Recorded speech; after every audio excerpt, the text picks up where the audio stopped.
زندگی کا کوئی ایسا شعبہ نہیں کہ جہاں پر آقا کریم صلی اللہ علیہ وسلم کی سنت مبارکہ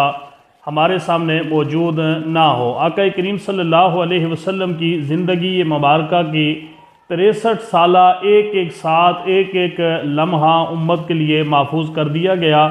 اور ہر چیز کے اندر اللہ کے نبی صلی اللہ علیہ وسلم نے ہماری رہنمائی فرمائی ہے۔ آقا کریم صلی اللہ علیہ وسلم کی سنت مبارکہ پر عمل پیرا ہونا، آقا کریم صلی اللہ علیہ وسلم کے ارشادات عالیہ کی روشنی کے مطابق اپنی زندگی کو گزارنا، یہ بہت بڑی سعادت مندی کی بات ہے۔ یہ ایک صاحب ایمان شخص کی علامت ہے، پہچان ہے کہ وہ اپنے آقا کی زندگی کے مطابق، اپنے آقا کی تعلیمات کے مطابق اپنی زندگی کو گزارنے کی کوشش کرتا ہے۔ آقا کریم صلی اللہ علیہ وسلم نے یہاں پر اس حوالے سے ایک بہت بڑی وعید بیان فرمائی ہے کہ جو شخص حضور کی سنت سے اعراض کرتا ہے، روگردانی کرتا ہے، حضور کے نقش قدم کے مطابق چلنے کی کوشش نہیں کرتا، اللہ کے نبی صلی اللہ علیہ وسلم نے فرمایا کہ وَمَن رَاغِبَ عَن سُنَّتِي فَلَيْسَ مِنِّي، کہ جو شخص میری سنت سے، میرے طریقے سے اعراض کرتا ہے وہ مجھ میں سے نہیں ہے۔ اسی طرح جو شخص حضور کے طریقہ کار کے مطابق،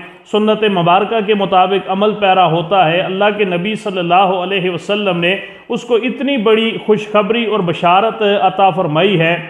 کہ کوئی بھی شخص حضور سے محبت کرنے والا، حضور سید دو عالم سرور کائنات صلی اللہ علیہ وسلم کا کلمہ پڑھنے والا، اس سے بڑھ کر میں یہ سمجھتا ہوں کہ اس کے لیے کوئی زیادہ اور بڑی بشارت نہیں ہو سکتی کہ اللہ کے نبی نے جنت کے اندر اس کو اپنے ساتھ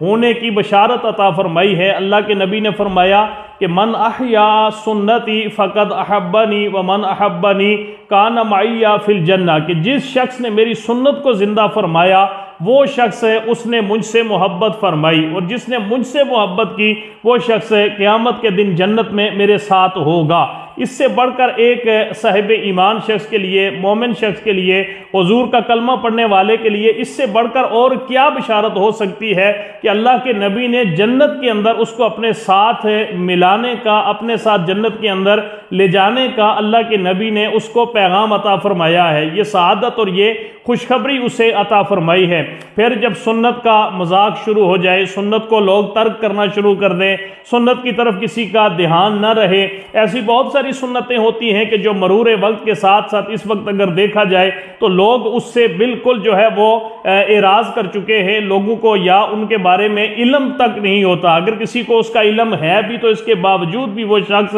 ان سنتوں کے اوپر عمل پیرا کرنے والے بہت تھوڑے لوگ جو ہے وہ معاشرے کے اندر موجود ہوتے ہیں۔ ان حالات کے اندر اگر کوئی شخص ایسی سنت مبارکہ کہ جس کو ترک کر دیا گیا ہے، جس کو معاشرے کے اندر چھوڑ دیا گیا ہے اور جس کی طرف لوگوں کا دھیان نہیں ہے، اس سنت مبارکہ کے حوالے سے اللہ کے نبی نے ارشاد فرمایا کہ من احیا سنتی عند فساد من تمسک بسنتی عند فساد امتی فلہ اجر مئات شہید، کہ جو شخص میری سنت جب اسے ترک کر دیا جائے، اسے وہ دوبارہ زندہ کرے، میری وہ سنت جسے لوگ چھوڑ دیں اسے وہ اپنائے گا، وہ شخص، اللہ کے نبی نے فرمایا کہ اس شخص کو میں یہ بشارت اور خوشخبری دیتا ہوں کہ اللہ اسے 100 شہیدوں کا اجر و ثواب عطا فرمائے گا۔ ناظرین، یہ کتنی سعادت مندی کی بات ہے کہ اگر اللہ کے نبی کی ایک سنت کے اوپر عمل کرنے سے اگر اللہ 100 شہیدوں کا اجر و ثواب عطا فرما دے تو میں یہ سمجھتا ہوں کہ یہ کوئی سودا خسارے کا نہیں ہے، یہ بہت بڑی اللہ کی بارگاہ سے انسان کو سعادت ملتی ہے، بشارت ملتی ہے، انسان کے لیے یہ بہت بڑی جو ہے وہ توفیق کی بات ہے کہ وہ اللہ کے نبی کی ایک سنت کو جب امت کے اندر اس سنت کے حوالے سے فساد پیدا ہو جائے، لوگ اسے ترک کر دیں، لوگ اس سے اعراض کرنا شروع کر دیں، تو وہ خوش قسمت جو اس سنت مبارکہ کو زندہ کرتا ہے، اس کو عمل کرتا ہے، اس کے مطابق اپنی زندگی کو لے کے آتا ہے، اللہ کے نبی صلی اللہ علیہ وسلم نے فرمایا کہ اسے 100 شہیدوں کا اللہ اجر و ثواب عطا فرماتا ہے۔ زندگی کے ہر گوشے کے اندر آپ دیکھیں کہ اللہ کے نبی کی سنت مبارکہ موجود ہے۔ آپ زندگی کے جس شعبہ کے ساتھ تعلق رکھتے ہیں، زندگی کے جس جو ہے وہ زندگی کے جس موڑ پہ آپ موجود ہیں، آپ کو ہر جگہ پہ اللہ کے نبی کی سنت مبارکہ اور طریقہ مبارکہ آپ کے سامنے یا عملی صورت میں موجود ہوگا یا قولی صورت کے اندر موجود ہوگا۔ اس لیے کوشش کرنی چاہیے کہ حضور سید دو عالم سرور کائنات صلی اللہ علیہ وسلم کی سنت مبارکہ کو اپنانے کی کوشش کرنی چاہیے۔ اللہ ہم سب کو حضور کی سنت پر عمل پیرا ہونے کی توفیق عطا فرمائے۔